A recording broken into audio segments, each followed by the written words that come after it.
Thank you and welcome to Friday Night with Luton Town. And a warm welcome to this week's guest, Mr. Dick. Mr. Dick, ladies and gentlemen. Mr. Dick is the new leader of the progressive We Are Going to Shaft You party. Mr. Dick is on the far right of his party, earning him the nickname, Right Dick. Mr. Dick, the opinion polls have shown in the last few weeks that you have had a surge in your popularity. Is this due to you, do you think, or down to the fact that the British public have a long history of voting in total and utter plonkers? You might well think that, but I could not possibly comment. After all, over the last 30 years the British public have shown great wisdom, giving us some great and progressive prime ministers. Great wisdom. Oh dear, I can see where the name Right Dick comes from now. I think you're wrong. How can I put this? We at the Progressive We Are Going to Shaft You party have trust in the British electorate. They will believe anything we tell them, due to the fact they will do anything to kick the existing discredited government out of power, even if it's replacing it with my own discredited government. But you see, Mr. Dick, this is my very point. How can the British public trust you when there have been so many, how can I say this, indiscretions?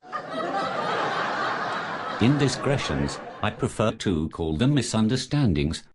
I bet you do. I seem to remember the judge taking a very dim view of your so-called misunderstandings, Mr. Dick.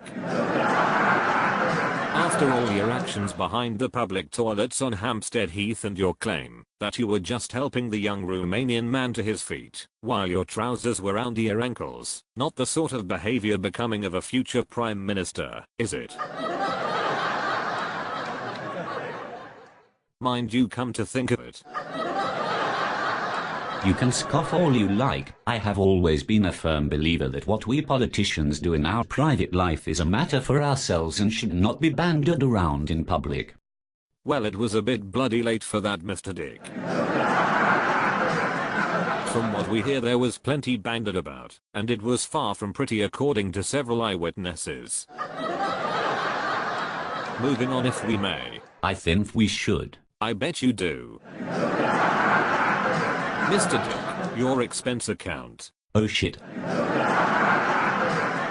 Oh shit, well there must have been plenty of it, Mr. Dick. £3,000 on toilet rolls alone, a little on the excessive side, is it not? Well, I don't think so. We have a lot of visitors.